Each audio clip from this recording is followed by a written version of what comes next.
Hi, అందరికీ నమస్కారం. ఈరోజు మా ఇంట్లో చేసాము. ఏం పేరు చెప్పాలో తెలియదు.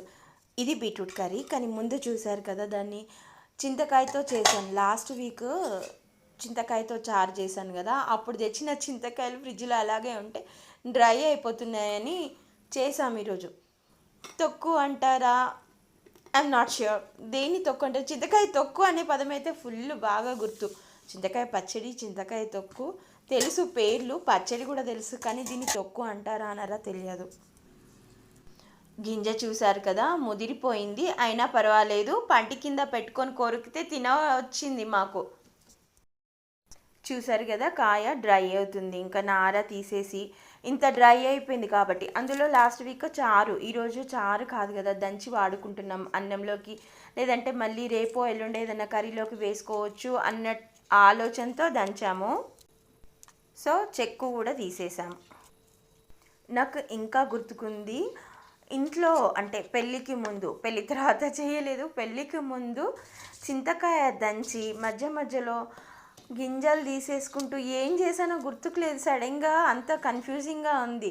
చేయడం అయితే చేసాము, రోట్లో దంచడం అయితే దంచాము, ఇదంతా పచ్చడి కోసం అమ్మకి హెల్ప్ చేసాం. బట్ ఇప్పుడు బ్లాంక్గా ఉంది నాకు. ఇంతసేపు నేను మాట్లాడిందంతా కూడా చింతకాయ పచ్చడి చేసినప్పుడు, ఇలా కాదు. అందులో అయితే పచ్చిమిర్చి వేసుకోము కదా, అదంతా పండు మిరపకాయలతో ఉంటుంది. అది కూడా దంచి ఊరబెట్టి మూడో రోజు ఏదో కలుపుతారు. అందులో గింజలు ఎరుకొని తిన్న విషయం కూడా అంత బాగా గుర్తుకుంది, కానీ ప్రాసెస్ కరెక్ట్గా ఏమీ గుర్తుకులేదు. ఇప్పుడు నేను మళ్ళీ ఫ్రెష్గా పచ్చడి చేయాలంటే ఎవరినైనా అడిగి చేయాలి. ఓకే, నా కన్ఫ్యూజన్ని మీకు పాస్ చేయాలి అని అనుకోవటం లేదు.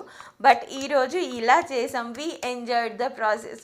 అలా దంచుతుంటే ఆ సౌండు అండ్ తిన్నప్పుడు ఆ ముద్ద నోట్లో పెట్టుకుంటే ఎంత బాగుందంటే, పోపు చేసుకుంటే ఇంకా చాలా బాగుంటుంది. ఇంకా మేము కానీ ఎందుకంటే నేను చెప్పాను కదా, మొత్తం అన్నంలోకి కలుపుకొని తింటామా లేదంటే రేపు ఎల్లుండి ఏదైనా కర్రీలోకి వేస్తానా ఏం డిసైడ్ అవ్వలేదు కాబట్టి పోపు చేసి పెట్టలేదు ఇంకా.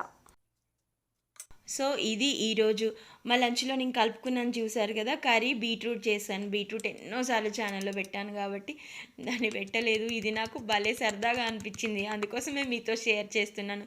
Thank you for watching. Okay, tata, bye bye. మీరు కూడా ఇలాంటి ప్రయత్నాలు చేశారప్పుడు గింజ వద్దంటే తీసేయండి, కానీ చింతగింజలతో చాలా లాభాలు, మోకాళ్ళ నొప్పులకి పనిచేస్తాయి అని ఎన్నో చెప్తున్నారు కదా, అందుకోసం మేము పడేయకుండా అలా తినేస్తాం. Thank you for watching once again. Tata.